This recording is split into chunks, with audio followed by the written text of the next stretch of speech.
Au jour 55, autour du concept l'intelligence. L'intelligence fascine en même temps qu'elle passionne. Le suscite beaucoup de polémiques. Le terme suscite donc, surtout entre héritaristes et environnementalistes. Pour ceux qui croient qu'elle est uniquement une disposition innée, et ceux qui montrent qu'elle résulte largement des relations entre l'individu et la société. Par conséquent, de l'éducation. Donc on rêve de posséder ce bien précieux, de l'acquérir. Donc, bon, l'enseignant souhaite élever des enfants intelligents. Le terme surgit en langue française au XIIe siècle. Donc, issu du terme du latin intelligentsia, il appartient à la même famille que lire. Précédé du préfixe inter, le mot suggère l'étymologie, signifie probablement, quand il est né, recueillir de dons de soi, voire comprendre.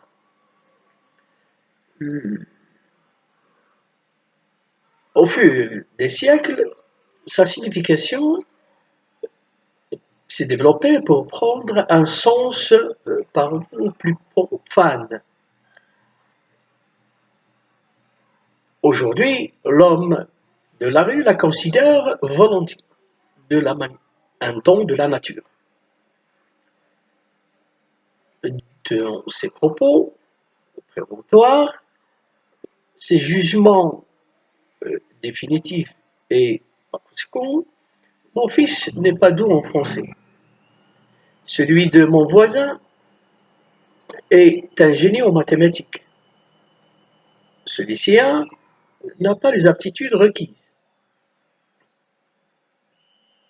Il est longtemps observé déjà, le philosophe Alain observé dans propos, il disait,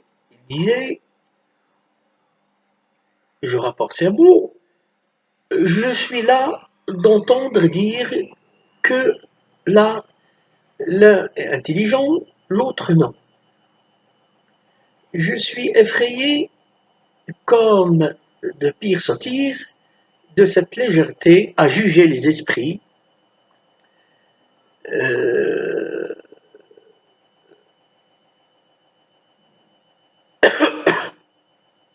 Les dictionnaires en la matière est assez décevante.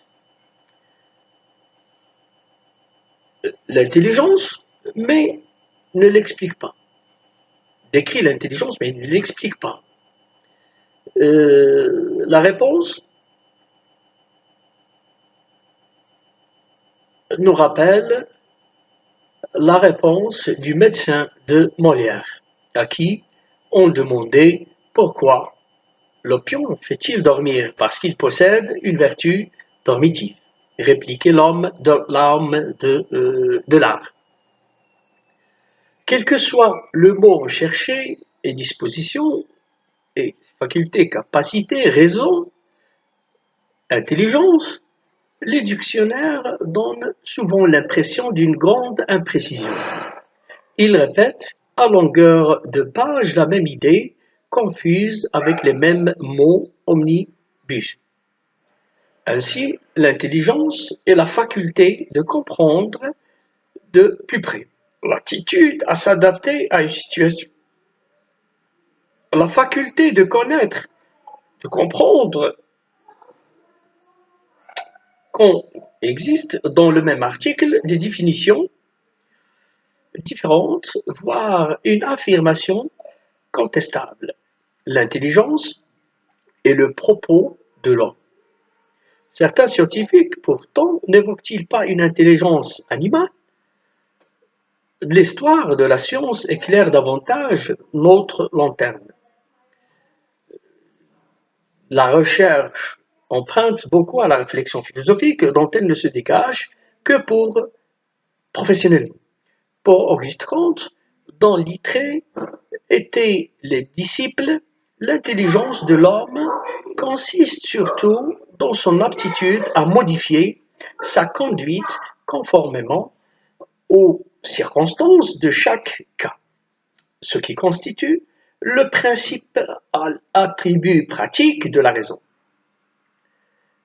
Les dimensions de ce livre, cours de philosophie positive, interdisent de rappeler, même brièvement, comment les disciples scientifiques concernés ont contribué à clarifier un peu un problème fort au texte. La psychologie, avec les travaux de Claparède, Zazou et Piaget, celui-ci, notamment, a magnifiquement étudié la naissance de l'intelligence chez l'enfant. Mais l'anatomie et la psychologie, la physiologie, la génétique, la biologie et l'anthropologie ont aussi apporté leur pierre à cette construction intellectuelle. L'intelligence, au fur et à mesure, progresse. Le savoir n'est plus considéré comme faculté. Le terme apparaît comme, comme un mot valise et son contenu comme un concept qui comprend un grand nombre de fonctions diverses. Langage, visualisation, perception, logique, mémorisation. Elle se manifeste par la mise en activité des milliards de cellules possède l'enfant à sa naissance une fois où donc l'enfant naît.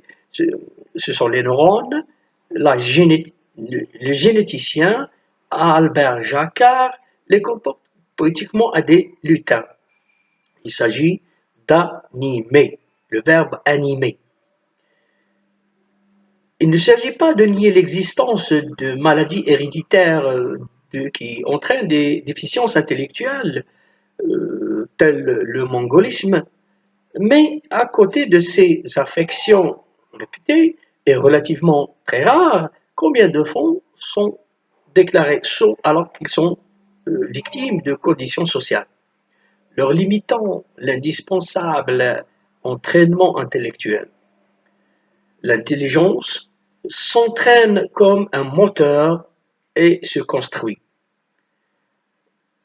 Le professeur Jacques Riffier, pardon, distingue l'intelligence plastique, espèce et héréditaire inscrite dans le patrimoine de l'être humain et évite les erreurs grossières et de celles de chaque homme, fruit de l'expérience. Et fait que chaque individu possède sa propre personnalité et pour une même situation réagit à sa manière. L'éducateur, quand il est averti, respecte et cultive la forme de l'intelligence de chacun. Il ne place pas tous les jeunes esprits dans le monde, le même moule, il ne confond pas égalité et identité. Pourtant, en dépit de ce que nous avons aujourd'hui, l'intelligence produit toujours une grande querelle. Celle-ci résulte du choc de monde, celui de la science à côté et d'une société profondément inégalitaire de l'autre.